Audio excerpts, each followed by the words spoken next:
What's up, cooks? Welcome to the Card Kitchen. I am the Card Chef, and today we are cooking up some deck building 101. That's right, we are doing a deck building guide, basically just giving some advice on how to build a cohesive deck. And so I basically come up with a couple of rules that I use myself. I don't always keep them, but they're just good rules to have. And so let's just start with the rules. And so I think it's pretty obvious by now that you should always be starting your deck with 2 Pokeball and 2 Professor's Research. Outside of that, you basically need to start building from there. And so the first thing you're going to want to do is choose your main Pokemon, basically the Pokemon you're going to build the rest of the deck around. So for example, if you choose something like Venusaur, that's where you start. You add the 2 Venusaur lines and you're good to go. So far, you're up to like 10 cards. The next thing you want to do is you want to decide who your supporter Pokemon is going to be. Basically, a Pokemon that will support your main Pokemon and the strategy around it. If we are building a Venusaur deck, what you're going to want to do is pick something like a Lilligant. So a Lilligant is great for a couple of reasons. 1, it's a grass-type Pokemon, just like Venusaur. 2, it is pulled from the same pack, the Mewtwo pack, so it's easy to build. 3, it works as a tank because it's a stage 100 HP Pokemon that allows you to tank with and while you build up your Venusaur in the back. And also, it puts a little bit of pressure in the beginning when you're attacking with it for 50 damage a turn. And while you're doing that, you're also ramping energy onto your Venusaur, which is super important as well because Venusaur's energy cost is 4 energy for his main giant bloom attack that actually heals 30 damage from itself. And then that's where the strategy of the deck comes into play. So that's the next rule. Figure out what the strategy is. And in this case, it's healing up your Venusaur to keep him on the board as long as you can to basically take all the points with just your Venusaur. So now that we know who our main Pokemon is, the supporter Pokemon, and what the strategy of the deck is, you have to find cards within the game that synergize with your strategy or synergize with Venusaur. So if the strategy is to heal a bunch, then the cards you want to synergize that with are other cards that heal. So for instance, you add 2 Erica and 2 Potion. So now we've added the 2 Venusaur line, the 2 Lilligant, that's 10. The Pokeballs and the Professor's Research, that's 14. The 2 Erica and the 2 Potions, that's 18. That means you only have 2 more cards left in your deck.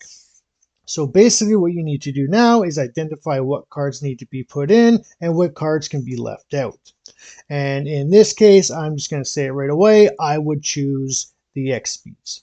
And why the X speeds? Because the X speeds are important because the 1 card you want in the front is your Lilligant, and the 1 card you want in the back is your Venusaur line.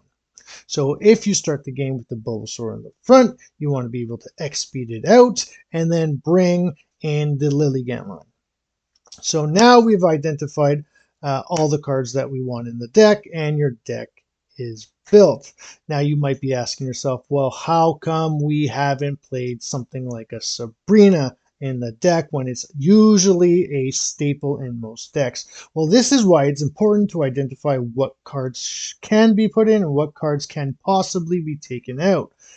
Sabrina, in this case, for instance, isn't super like uber important in a Venusaur deck. I'm not saying you shouldn't play it. I'm not even saying I don't play it because I probably do, to be honest. But at the end of the day, once Venusaur is on the board and you just keep healing them up, it doesn't matter which card's in there or which card isn't in there, you're more than likely going to win the game unless you're facing up a fully built like Charizard. Another thing about identifying cards, specifically with Sabrina, it can also be left out of a bunch of decks. And for instance, like a Pidgeot deck. If you're playing a Pidgeot deck, it's important to identify that maybe you can take those Sabrinas out, because once you have a Pidgeot online, you basically have an every single turn Sabrina on the board in Pidgeot. It's also important to know what decks you should be playing, like Giovanni in. For instance, in aggro decks like Pikachu and Starmie, Giovanni should be in there, where some other cards should be left out. And even things like X-Speed. X-Speed is a very common staple in most decks. You want to be playing it because it allows you to retreat out as often as possible. However, if you're playing a deck that is Lapras and Starmie, for instance, where your two Pokemon are only Lapras and Starmie.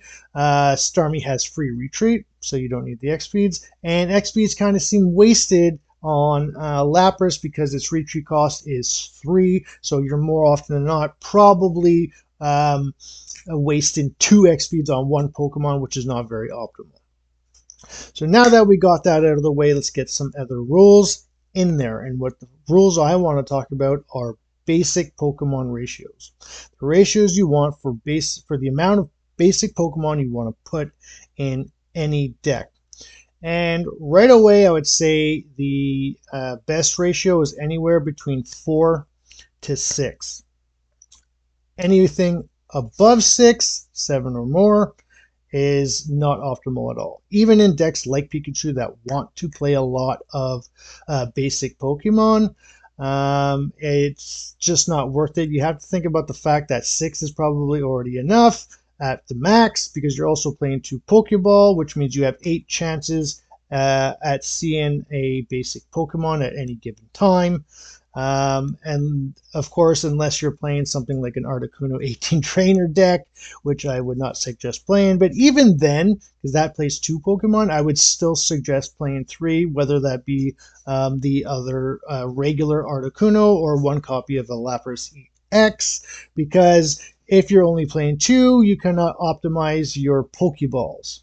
If you have 2 Pokemon, 2 Pokeballs, you always start with 1 Pokemon in your start in hand, and then you only have 1 Pokemon left, which means you have 2 Pokeballs that you can only use 1 or none of, which means you're literally not maximizing your Pokeball within that deck.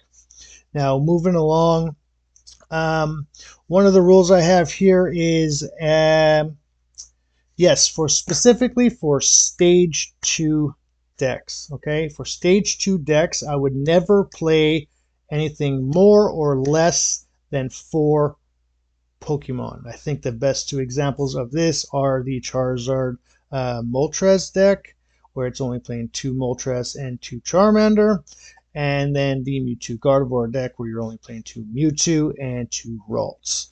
It's just way too important in these Stage 2 decks to only be playing those, because if you're wasting your Pokeballs on and pulling a basic Pokemon that isn't one of those 4 Pokemon and is something else like I don't know, like a Meowth or a Farfetch'd or a Kangaskhan, then it's just not an optimal build.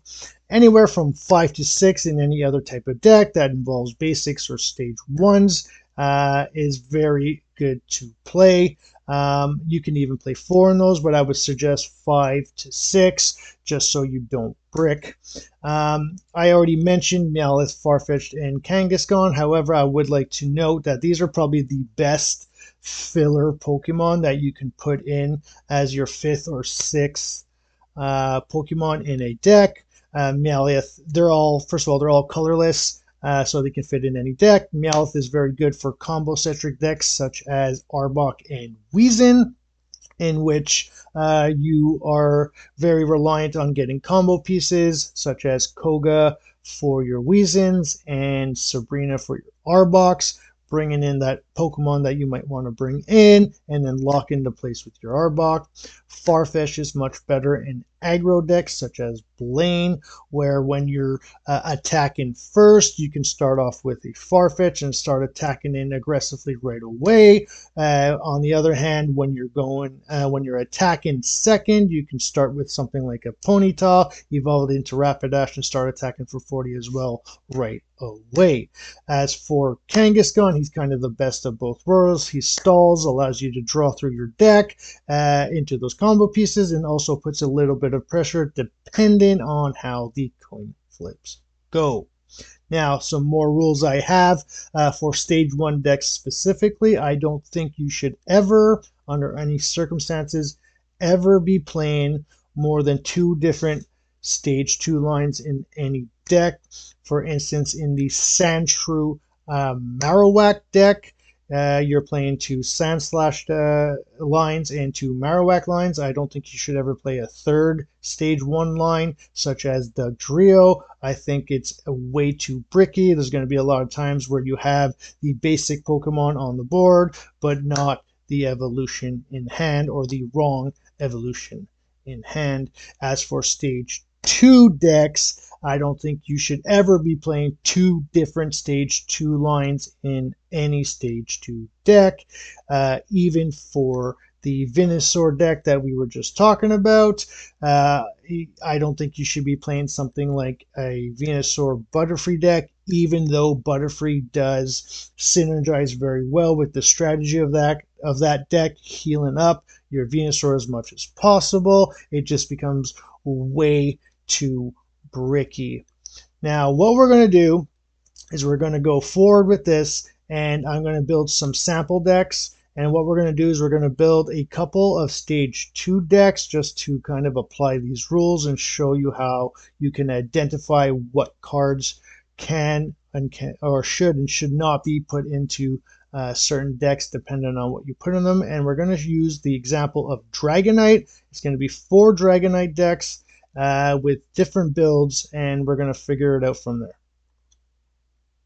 Okay, so the Dragonite deck, we already have our 2 Pokeballs, our 2 Professor's Research, and our 2 Dragonite ones. So let's go over some of the rules that we've already covered. We've already chosen our main Pokemon in Dragonite. So now what we have to do is figure out our supporter Pokemon. And this is how we're going to decide what it is. And what we're going to do is, because it's a stage 2 deck where your stage 2 Pokemon is a attacker, is your main attacker, for instance, what you need to do is you need to fill the deck with stall components. Okay. Now, whether that be basically tanky Pokemon or other means of stalling, such as sleep or paralysis, or trainer cards such as red cards, Sabrinas, and potions. So what we're going to do is we're going to look at Pokemon first, because we need to figure out our supporter Pokemon. And the 4 best options that you can look at, in my opinion, for this deck are Kangaskhan, Weezing, Hypno, and Frostmourne. So Kangaskhan's obviously good because it's a basic 100 HP tank that could be put into any deck because it's colorless. It could also attack in very early, and it doesn't take up extra deck space with stage 1 evolutions. Weezing, on the other hand, is a stage 1. He's probably one of the best stage 1 tanks in the game because you compare him with Koga, bounce him back, and recreate that loop with Weezing and Koga all over again.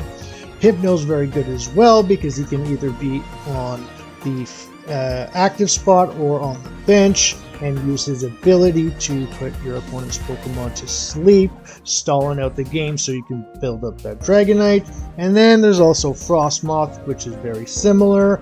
It's a water type Pokemon that you could be playing in this deck anyways because it already has water energy.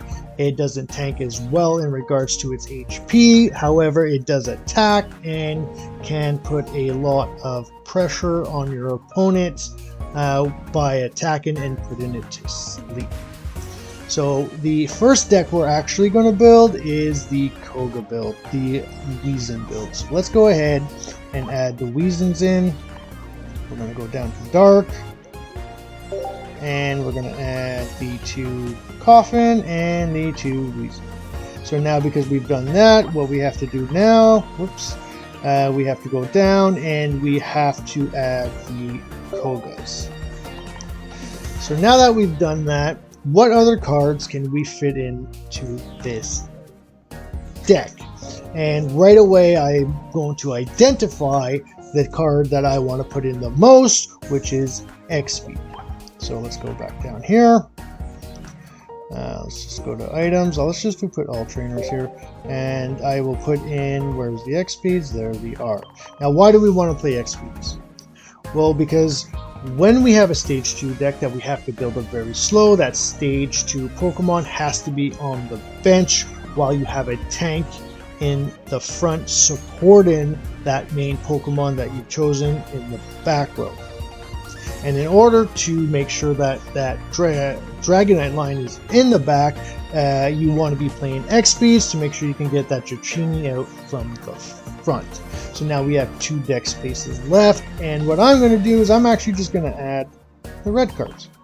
As I mentioned before, there are a couple of stall component trainer cards that you can throw into decks that you want to stall with, those being red cards, Sabrinas, and potions. And in this case, I've chosen the red cards because Sabrina does not work so well with Dragonite. Dragonite is pretty much your only attacker on the deck, and because it attacks all Pokemon and not necessarily be active, Sabrina is not the best choice in this deck. That doesn't mean you can't play it. That doesn't mean I don't play it. Again, it's just to show you how to identify, be able to look into a deck and identify what cards can and cannot be put in and can be taken out. And I think Sabrina is a pretty good option to decide when you want to fill it with something else. Again, you can put those Sabrinas, you can choose to put potions. In this case, I've just chosen to do the red cards. So now what we're going to do is we're going to build another version of this deck, and what it's going to be is the Frostmoth build. So let's go in and make our adjustments. The first thing we need to do, because we're playing Frostmoth, is remove the 2 Weezing lines and add the 2 Frostmoth lines. So let's go ahead and do that. Where are they? Come on, come on, come on, come on. Am I blind? Here we go. Yeah, okay, I messed up. I gotta take a war turtle out of front here. Okay, alright. This is going fantastic. Okay. So now that we've done that, we also have to remove the 2 Koga and add in the 2 Misty. So now that deck is basically filled out, but what we're going to do now is we're going to identify what cards can be taken out and what cards can maybe be put in.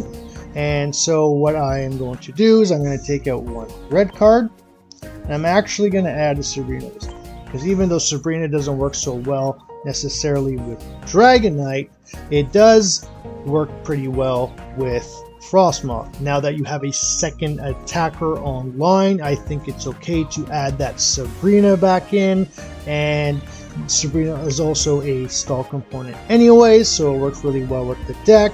And you can use the 1 red card, the 1 Sabrina instead, and you can even add the potions if you want. Like I said, this is just to show you how to identify which cards to take in and which cards you can take out. Now, what we're going to do is we're going to move on to the Hypno line. So because we're playing Hypno, we're going to remove the Frostmoths, and we're also going to remove the Misties right away. So I actually don't even think I have to Hypno yet, so what we'll do is we'll just add a secondary Pokemon here as just an example. We'll just throw in a random Jinx. And then what we'll do is, now that we've seen we have taken out the Misties to replace them, the Frostmoths to replace them with the Hypno line. What we've done is we've made up 2 deck spaces now because we no longer have to play Misties or Kogas. So basically what you're going to do now is basically just add another stall component trainer card, whether it's another red card, another Sabrina, or some potions. And so that's what we'll do, is we'll just add potions in. Again, this isn't finalized decks that I'm playing. It's just to show you how to properly build some decks and how to identify what cards to put in and what cards to take out. So now that we've done that, what we're going to do is we're going to move on to the Kangaskhan line, and this is what is so great about the Kangaskhan line is we can now go down and we freed up even more deck space. Add the 2 Kangaskhan, and as you see, because you don't have stage 1s, this is starting to look a little bit more similar to the Gardevoir Mewtwo decks or the Charizard Moltres decks, where you're playing 2 basic Pokemon that don't evolve and 2 stage 2 lines, and now you're free to add a bunch of different playable trainer cards that actually support the deck. So in this case, again, you still want to add you still would prefer to add things like stall component cards, so we are going to add another red card, and we are going to add another Sabrina.